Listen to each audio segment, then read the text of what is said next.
What does this speech and this pair of old, stinky shoes have in common? I'll get to that in a second.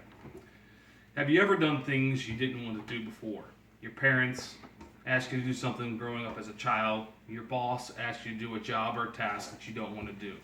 Well, today I'm being asked to do one of those things. I'm trying my dad's favorite cheese, Limburger. In the following presentation, I'll give you the brief history of Limburger cheese, the different stages of Limburger cheese, and how it should be served or paired with. Limburger cheese knows no equal. I can honestly tell you, these worn out shoes smell much better than this cheese that is in a sealed container because it stinks.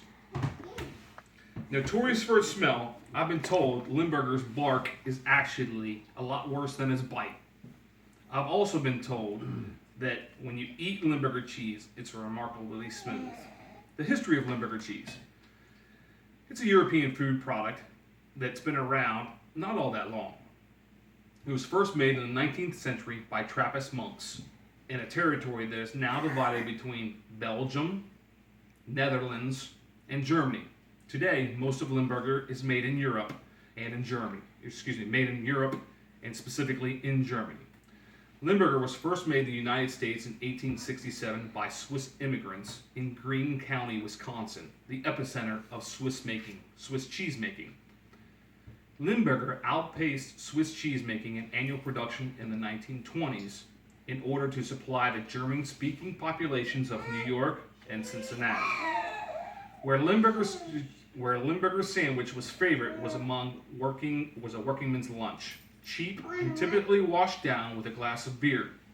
Apparently, it was nearly unthinkable to eat Limburger cheese without accompanying it with a brew. Because of Prohibition, American cheese sales of Limburger, the production either ceased or sharply curtailed because of the American cheese factories and Prohibition.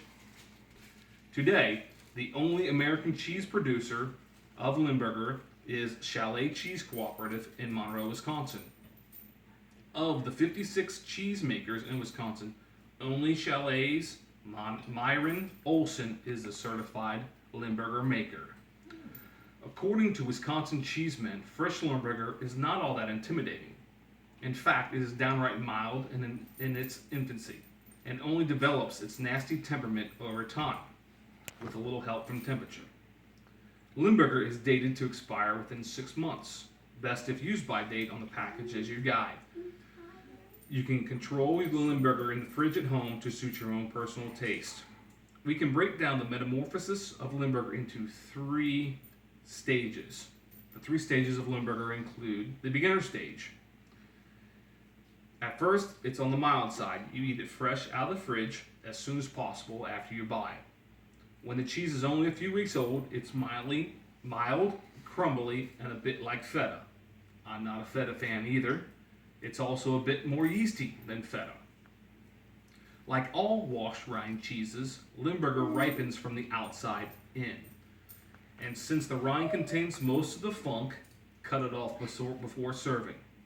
Stage 2, the intermediate stage, 2 or 3 months before expiration.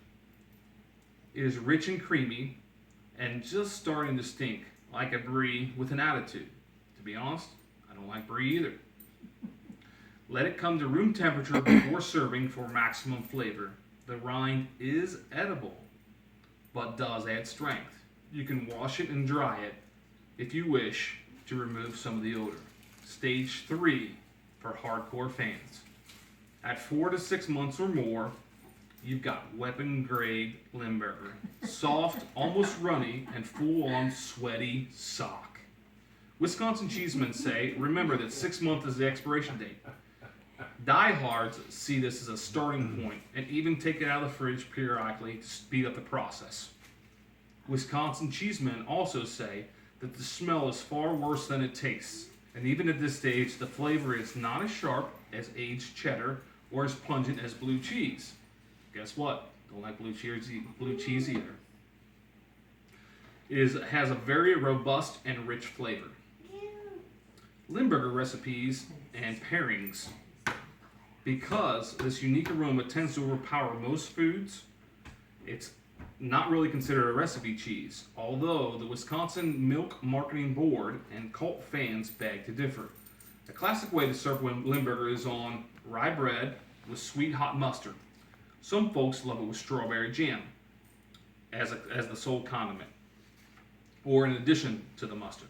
For those that prefer full-on strength Limburger, it is sometimes paired with Braunschweiger, which is liver sausage. Not a fan either. Unless you have pretty adventurous friends, you're probably not going to serve Limburger at a wine tasting party. That doesn't mean it can't be done.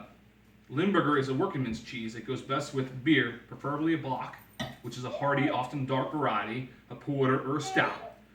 Often the trick is to do thin, dark, and flavorful. Think dark, flavorful beers.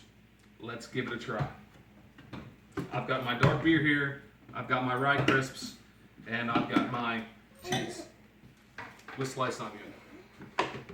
It stinks bad. Yummy. Got my onion.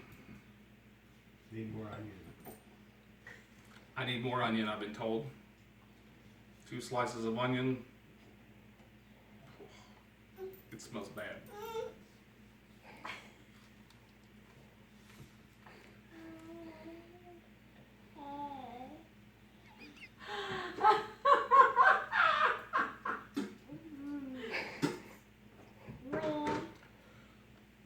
For those that like abundant, strong cheeses,